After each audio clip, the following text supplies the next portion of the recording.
Tribe of Noise Music.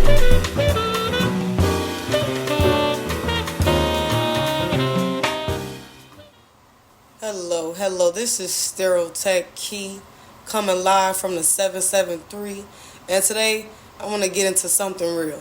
Something everybody in the stereo processing world, the operating room, and even new techs need to hear.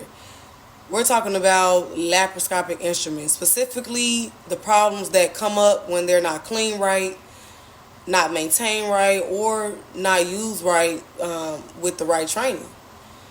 Laparoscopy is supposed to make surgery safer, smaller incisions, and even faster recovery. But if the tools are wrong, if they're dull, damaged, not insulated right, those tiny problems. They can turn into big real life patient issues. So today I am gonna break down the main issues, give you all a couple of solutions, and then I'm gonna bag it up as well with some evidence and some sources. At the end, I'm gonna give you all some takeaways so you'll actually know what to do next. So let's go ahead and get into it. So the main laparoscopic instrument issue I'm focusing on today is instrument installation failure and poor instrument maintenance. This comes up a lot in hysterectomies, gallbladders, and even when someone's getting their appendix removed. Anything when you're using a long insulated tool is when you would come across these issues. Here's the problem. When installation on laparoscopic instruments starts breaking down, even a tiny crack or pinhole can cause an electrical burn inside the patient. The surgeon can't see it. Us techs, we can't see it. Your naked eye cannot see it. And according to the ECRI Institute, installation failure is one of the top causes of laparoscopic patient injuries, especially during hysterectomies. On top of that, sterile processing department sees another issue. These instruments, they are complex, multiple parts, long shafts, hinges, lumens, and when they're not cleaned properly or cleaned fully, okay, now you have other issues, debris, biofilm, and or oxidation in place that you can't easily see. Okay, and that does affect the function and the sterility. The AORN journal reported that up to 35% of laparoscopic instruments in hospitals show functional defects when checked. So that's the situation. Installation problems, improper cleaning, rush turnover, and not enough inspections. That's not only a safety risk for the patients, but the surgical team as well. Now, the first solution, with these problems, I would have to say would be a true multi-step inspection, a real inspection, not where you're just doing a quick little wipe down. Oh, it looks clean. No, not a twist or a look. In these places you can't even see. Seriously. So, even the AORN, they recommend visual inspection or installation testing, checking the jaws, testing for proper alignment, what if the instrument breaks, so checking for alignment, lumen brushes and borescopes, these are important, they're imperative. And honestly, with every SPD, everyone needs to be using borescopes for lab instruments. Period. They show you what the naked eye can't even see. So I think it's important, pretty imperative to use it. Then you would also have standardized installation testing. Installation testers is not something that's optional anymore. It's mandatory.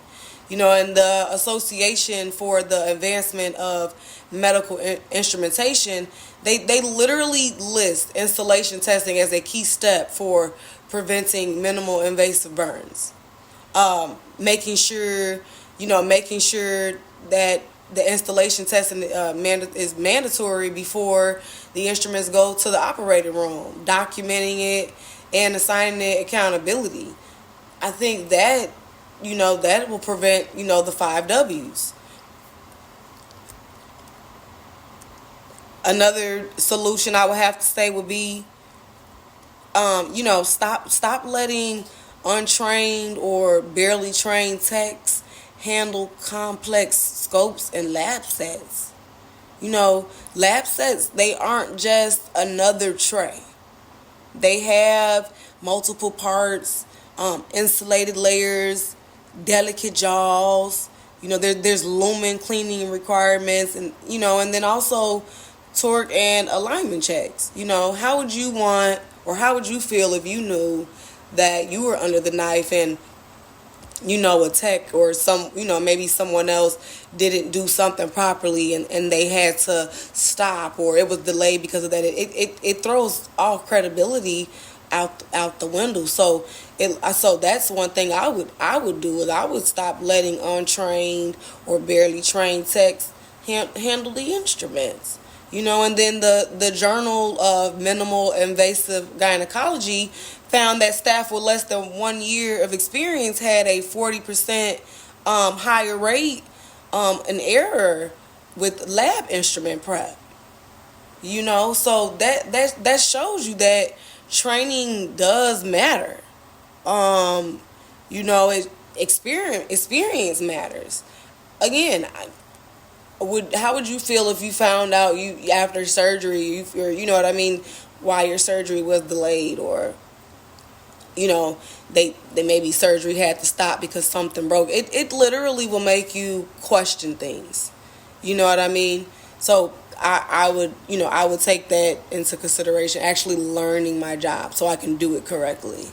Another solution, though, I would say would be slowing down those turnover times. We all know that hospitals, they love to rush.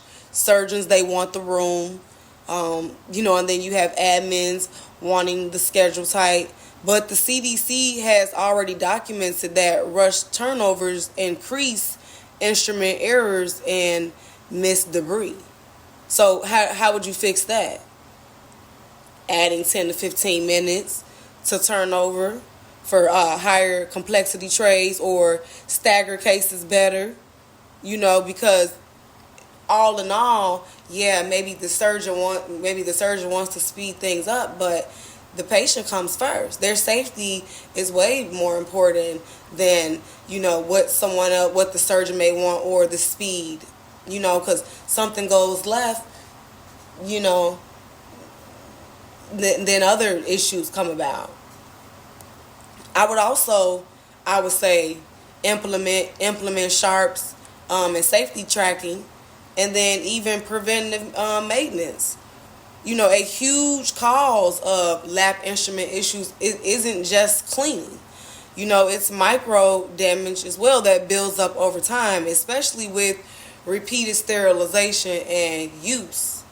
The Journal of Surgical Research reported that lab instruments used more than 80 cycles without maintenance had doubled the failure rate. And then the FDA MOD database shows recurrent reports of broken tips, cracked installation, loose screws, and jaws failing during tissue manipulation. So to fix that, I'm going with preventative maintenance, mandatory, every 6 months. Tracking each instrument's usage cycles. Replacing installation sleeves before visible wear. And then also retiring instruments before they fail, not after or during. You want to do this before. People take accountability, be responsible. It protects the patient, us as the staff, and the hospital legally. So it's important. So if we wrap all this up, if you don't take anything else from today, one thing I want you to take away is this: laparoscopic surgery is only safe as the tools are behind it, and the tools, they're only safe when the surgical sterile processing department, or the operating room and leadership are all on the same page. Okay, so my main takeaways, I would say to, stop skipping steps. Don't take any shortcuts. Do it the way it needs to be done. It makes you look more credible. Don't skip any steps. Just do it straight the way you were supposed to be taught. Use real inspection tools like borescopes, not a naked eye. You know what I mean? Use the actual tools. That's what they're there for. Test installation every time. Even if it was used 10 or 20 minutes ago, test it again. Training people the right way. That all goes into the not skipping steps. If you're not training them the right way, and then they're down the line, they're going to end up skipping a step. So training people the right way, and slowing down turnovers. Take your time. It all really, to me, will circle back around to patient safety, and their health. Slowing down turnovers. Don't rush. You rush, and anything can happen while you're rushing. So you want to take your time and, find a pace and, and get the job done that way. Because the patient safety is more important than anything else. And even if you're tracking instruments and maintaining them before they fail, that prevents a lot of 5 W's, the who, what, when, where, and how.